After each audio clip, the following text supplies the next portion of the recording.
Hi guys, my name's Bex, welcome back to my channel, and today I'm bringing to you my worst books of 2019.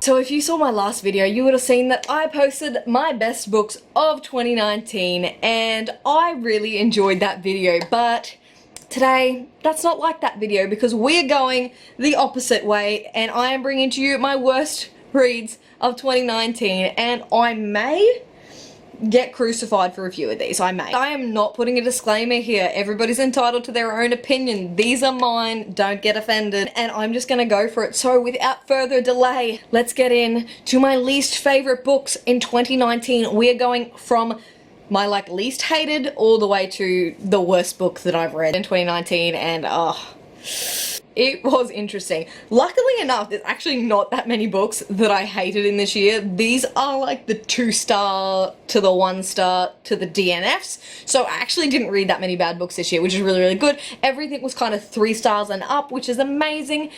But let's just dive into the ones that just didn't hit the mark for me in 2019. Starting off with number 5, it's going to be a graphic novel, and it is going to be Isola Volume 1 by Brendan Fletcher and Carl Krishel. This one was, I was so optimistic, and it was mostly because this artwork gave me like Black Panther vibes. It was beautiful and it was just absolutely stunning, but the storyline, it was underwhelming. And it's basically about in this world where an evil spell is kind of been cast on the Queen of Ma, and the captain of her guard will do anything to get her back and out of her panther form, but the only hope lies on Isola, which is the land of the dead. But unfortunately for me, this book didn't really make sense, and it cut off in a very odd spot. It just, for the beauty of it, and it was so beautiful, for the beauty of it, the story was just underwhelming, disappointing, and it just kind of went nowhere. Where is this even going? And it turns out it was going nowhere. I don't even know what else to say. It was just a no from me. Moving on to my next no of the year. No number 4 was Wicked Saints by Emily A. Duncan. Now this book was hyped on BookTube. Holy was it hyped. You will actually see in a few days I have a video coming that kind of talks about hyped books and whether they made the cut or not. Spoiler alert for that video, this one did not live up to the hype. Oh no, it did not. And this story follows a girl named Nadia who hears kind of like the gods in her head, and people are trying to protect her because this is a really important thing to hear the gods. There's also a prince that's kind of surrounded by assassins, and there's a monster. It's kind of a link between when witches were against the church sort of situation. There's the church on one side, and then there's blood magic on the other side, and the blood magic is really, really powerful, and they're trying to kill out the old gods. So it's kind of old gods versus new gods. No, it's just a fucking mess, honestly.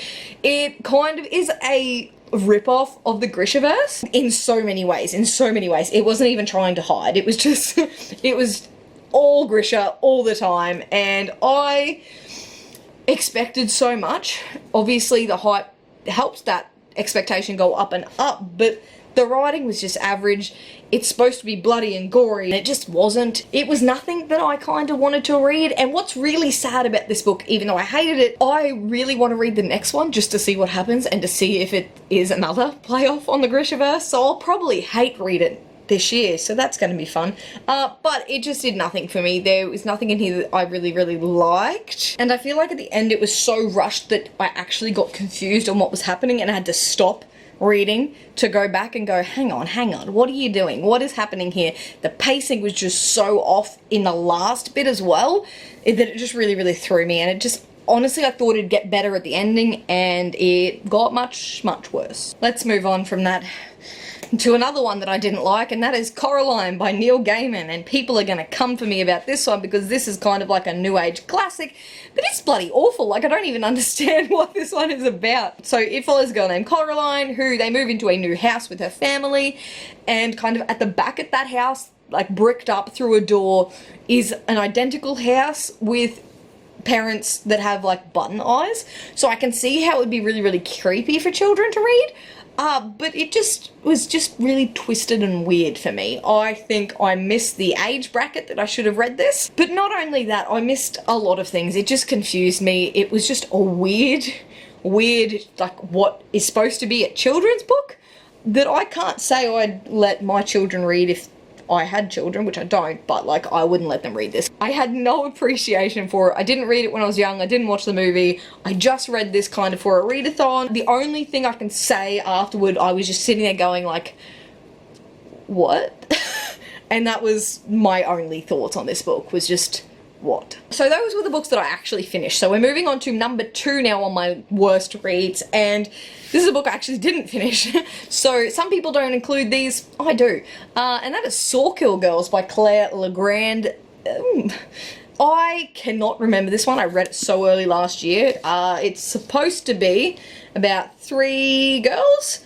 Marion, Zoe, and Val. Val the queen bee, Zoe the pariah, and Marion the new girl.